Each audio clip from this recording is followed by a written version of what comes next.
नमस्कार दोस्तों, मैं जावेद अख्तर, आप देख रहे हैं रॉयल पत्रिका। और अभी हम मौजूद है शहीद स्मारक पर। यहाँ पर जो है शिक्षक धरना प्रदर्शन कर रहे हैं, जिसका देखा जाता है कि जो शिक्षक है वो हमेशा शिक्षा की नींव उंगली पकड़ के जो है हर व्यक्ति ऊंचाई तक पहुंचता है, हर कुर्सी तक वो पहुंचता है, मंत्री बनता है, डॉक्टर बनता है, इंजीनियर बनता है। आज जो है वही शिक्षक जो है आज धरने पर बैठे हैं। ऐसा क्यों, आइए जानते हैं, इनसे बात करेंगे कि क्या इनकी मांग है। क्या नाम है आपका? मेरा नाम रामोतार ठेकला है, अलवर से आता हूँ, अलवर जिलाध्यक्ष हूँ। हमने 2008 से राजस्थान सरकार की जो भी योजनाएं हैं, सिटी से लेकर गांव-गांव, ढाणी-ढाणी तक हमने पहुंचाई है। और जो भी सरकारें आती हैं वो हमारे को घोषणा पत्र में वादा कर जाती हैं कि आपको नियमित किया जाएगा। अब जो CSR 2022 रूल्स बना, उसमें माननीय वित्त मंत्री महोदय दिया कुमारी जी ने पिछली बार 2 वर्ष की छूट का घोषणा की थी, परंतु वो 2000 की छूट का आदेश आज तक नहीं निकला। और अभी भी 17 सालों से ये संविदा शोषण बंद नहीं हुआ है। हम 10-12 हजार में नौकरी कर रहे हैं, हमारे बच्चों का पेट पालन नहीं हो रहा है। हम आपके चैनल के माध्यम से राजस्थान सरकार को ये कहना चाहते हैं कि इन गरीबों का शोषण बंद करो। आप कुर्सी पे बैठ जाते हैं और फिर शोषण शुरू कर लेते हैं। तो इस संघ के माध्यम से और आपके चैनल के माध्यम से माननीय मुख्यमंत्री भजनलाल जी को ये देना चाहते हैं कि भगवान उनको सद्बुद्धि दे और संविदा शोषण से मुक्त करे और हमारा नियमितीकरण करे। धन्यवाद। रामोतार ठेकला, अलवर जिलाध्यक्ष। क्या नाम है? मेरा नाम लता ओझा है, मैं फलोदी जिले से हूँ और वहाँ की अध्यक्ष हूँ। 10,000 रुपए जो मिलते हैं उससे तो घर का गुजारा भी नहीं चलता इस दौर में। बिल्कुल सही बात है, ये तो जो अपना घर चलाता है उसको पता है। मेरे ख्याल से जो पेमेंट हमें मिलता है उतना तो सरकार के 10 मिनट में खर्च हो जाता होगा। आप तो एक महिला हो और आप तो इस चीज को अच्छे से जानते हो। अच्छे से जानते हैं कि भाई घर में किस समय क्या चीज मंगानी है, कोई आया है तो क्या करना है, वो सब मैनेजमेंट करते करते भी हम मतलब बहुत दुखी हो चुके हैं। और इतनी कम पगार है, अगर किसी को बताते हैं तो भी हमको शर्म आती है। कोई पूछता है क्या करते हो, जो रोजाना जाते तो आप स्कूटी लेके हो, आप स्कूटी लेके जाते हो, आपने नई स्कूटी खरीदी है, वो तो हमारा जी जानता है हम कैसे उसकी किस्तें चुका रहे हैं या अपने बच्चों को कैसे पढ़ा रहे हैं, कैसे कर रहे हैं। सरकारी स्कूल में जाते हैं तो भी दूसरे खर्चे क्या होते नहीं है, केवल 4 किताब से थोड़ी ना पार पड़ता है। बड़ी क्लास में आने के बाद तो वो भी हमको सुविधा नहीं मिलती है। और हर चीज के लिए आज बोलने के भी पैसे लगते हैं, बोलने के भी पैसे लगते हैं। तो सोचो कि इतने कम रुपए में हम अपना घर कैसे चलाती हैं, हम कैसे पूरा मैनेज करती है। एक महिला से अधिक तो कौन बता सकता है। और सरकार को अच्छी तरह से पता है, फिर भी पता न जाने सरकार क्यों चुप है और क्यों कुछ अच्छा कदम नहीं उठा रही है। सरकार से मैं ये बार बार कहना चाहूंगी कि अपने खुद के ऊपर ये सब चीजें देख के कुछ अच्छा निर्णय ले, ताकि हमारी दुआ उनको मिले, और नहीं तो बद्दुआ लिखते देर नहीं लगेगी। इससे पर ये सब चीजें देख के कुछ अच्छा निर्णय ले, ताकि हमारी दुआ उनको मिले, और नहीं तो बद्दुआ लिखते देर नहीं लगेगी। धरने पर बैठे हो, इससे पहले जो है क्या आपने सरकार को ज्ञापन दिया या नहीं दिया? क्या सरकार का उसमें क्या कहना है? सरकार को हमने हजारों बार ज्ञापन दिए हैं। विधानसभा का जब बजट सत्र शुरू हुआ था उससे पहले हमारे जिलों में 41 जिलों से जिला कलेक्टर के माध्यम से मुख्यमंत्री के नाम ज्ञापन भी दिया गया। और हमारे जो साथी हैं उन्होंने जाकर के हर विधायक और MLA मंत्री से जाकर के मुलाकात की। लेकिन जब बजट पेश हुआ 3 घंटे तक जो दिया कुमारी जी ने जो बजट पढ़ा, उसमें संविदा कर्मियों का नाम तक नहीं लिया, जिससे संविदा कर्मियों में बड़ी भारी आक्रोश है। और अगर 27 तारीख को जो पूरक बजट आ रहा है उसमें अगर संविदा कर्मियों के बारे में भजनलाल सरकार ने अगर कुछ नहीं सोचा, तो इन्होंने पंचायत चुनाव के लिए जो प्रभारी मंत्रियों के जो दौरे जो जिलों में किए जा रहे हैं, उन दौरों में पुरजोर तरीके से मंत्रियों का विरोध किया जाएगा, सरकार का विरोध किया जाएगा, काले झंडे दिखाए जाएंगे, और जितना हो सकेगा तो हम पंचायत चुनाव का बहिष्कार भी करेंगे। नगर निगम चुनाव भी आ रहे हैं। हाँ, नगर निगम चुनाव जो भी आ रहे हैं उनमें सब में हम बिल्कुल चुनावों का बहिष्कार करेंगे और सरकार के खिलाफत में खड़े होंगे पूरी तरह से। क्या नाम आपका? प्रमोद भिंडा, प्रदेश प्रवक्ता, राजस्थान पंचायत शिक्षक विद्यालय सहायक संघ। मांगे क्या है आपकी, क्यों धरने पर बैठे हो? मांगे तो देखो अब कोई शेष रही नहीं है, प्रमुख मांग यही है नियमितीकरण करना। आज हम उम्र के उस पड़ाव पर आ गए हैं कि इसके अलावा और कोई कार्य हमारे पास में नहीं है। आप अंदाजा लगाइए, अगर किसी संविदा कार्मिक ने अपने जीवन के 15 से 20 साल, और 20 से कई तो ऐसे लोग हैं जिन्होंने 30-30 साल दे दिए हैं, जीवन के बहुमूल्य समय, अपनी युवा अवस्था का बहुमूल्य समय देने के बाद आदमी कोई अन्य कार्य करने के उसमें नहीं रहता है। 2008 से लगे हुए कार्मिक हैं, जो भी सरकारें आती है और केवल मात्र आश्वासन और लॉलीपॉप देकर हमें चली जाती है। संविदा कार्मिकों को दोनों ही सरकारों ने, चाहे वो कांग्रेस ले लो चाहे बीजेपी ले लो, एक चुनाव का एक मुद्दा बना लिया है। काफी वर्षों से संघर्ष करते हुए हम आ रहे थे, और विगत जो गहलोत सरकार थी उन्होंने हमारे लिए एक संविदा सेवा नियम बनाया, हमारे को प्रोटेक्शन प्रदान की, लेकिन वो केवल मात्र 5 वर्ष तक की प्रोटेक्शन व्यवस्था ही करके चली गई वो सरकार भी।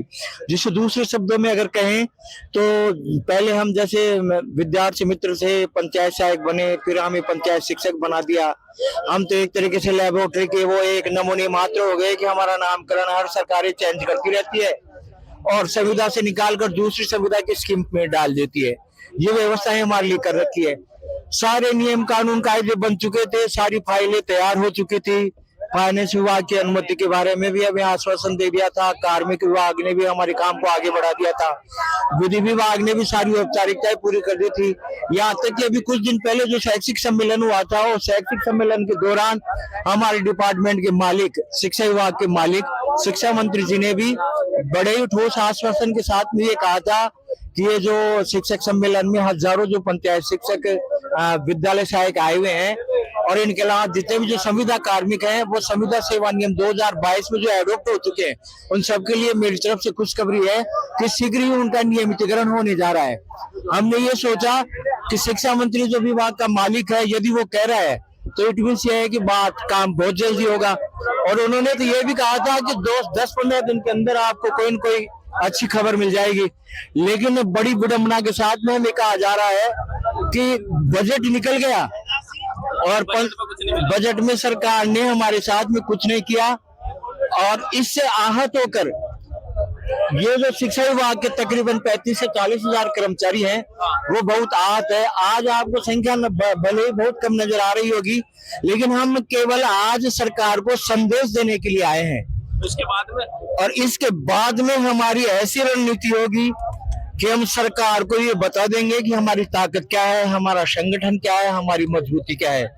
पिछले कार्यक्रमों के दौरान भी जब हम विद्यार्थी मित्र थे, 10-10, 20-20 हजार की संख्या में इकट्ठे होकर हमारे सैकड़ों साथियों के ऊपर मुकदमे दर्ज है, आज भी वो चल रहे हैं। हमें इन चीजों से कोई परवाह नहीं है। जो नेतृत्व करते हैं उनके ऊपर मुकदमे भी होते हैं। हम भलाई का कार्य कर रहे हैं, हजारों लोगों को नौकरी दिलवाने की मुहिम पर अग्रसर हैं। कोई ऐसा काम नहीं है कि जिससे मुकदमे लग जाए तो हमारे ऊपर हमें कोई अफसोस महसूस हो, ऐसी कोई लज्जा बात महसूस हो। जो अधिकारी बनाता है एक शिक्षक है, एक शिक्षक इस समाज का निर्माण करता है। एक शिक्षक के द्वारा ही IAS ऑफिसर बनते हैं, एक शिक्षक के द्वारा ही सरकारें बनती है, ये मान लो। और उस शिक्षक के साथ में ऐसा दुर्व्यवहार किया जा रहा है, ऐसी नीति, ऐसे इस तरीके का वो किया जा रहा है। अब जो पूरक बजट पेश होगा सरकार का 21 तारीख को, हम इंतजार कर रहे हैं कि सरकार इस पूरक बजट में हमारे नियमितीकरण की घोषणा करे। और यदि 21 तारीख को किसी भी प्रकार से कोई चर्चा नहीं होती है तो हम आगे बहुत बड़ा मूवमेंट करेंगे। आगे पूरे राजस्थान भर में, प्रदेश भर में हमारा आंदोलन होगा और उसकी रणनीति हमारी कार्यकारिणी की बैठक में हम तय करके घोषित करेंगे।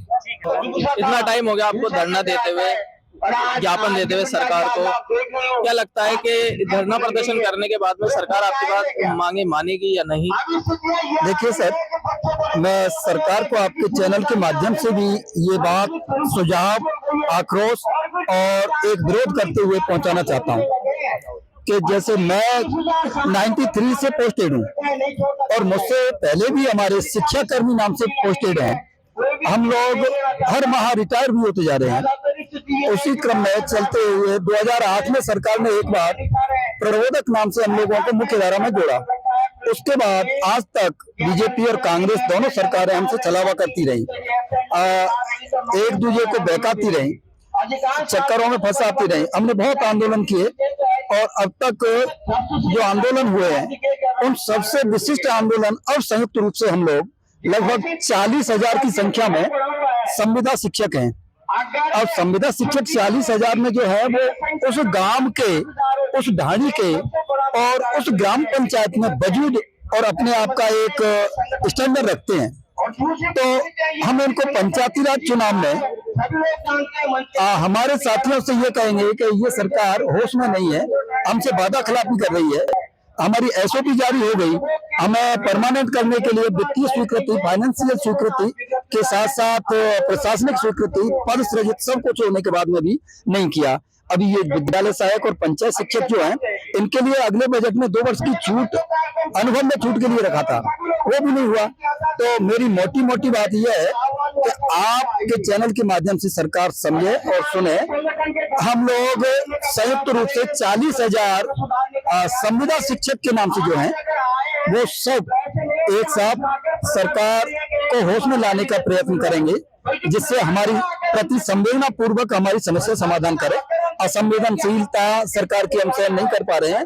27 तारीख के पूरक बजट में हमें संतुष्ट करने के लिए विधानसभा बजट, पूरक बजट के माध्यम से हमको संतुष्ट करने के लिए आवाज राजस्थान के समस्त जनता तक पहुंचे। इस तरह का अगर करते हैं तो हम संतुष्ट हैं, नहीं तो हम आगे बहुत जो प्लानिंग है वो मुख्य रूप से हमारी अभी उजागर नहीं करना चाहते हैं। हम फिर आंदोलन करेंगे। धन्यवाद साहब। पुरुषोत्तम शर्मा, वरिष्ठ शिक्षाकर्मी संघर्ष समिति का प्रदेश अध्यक्ष।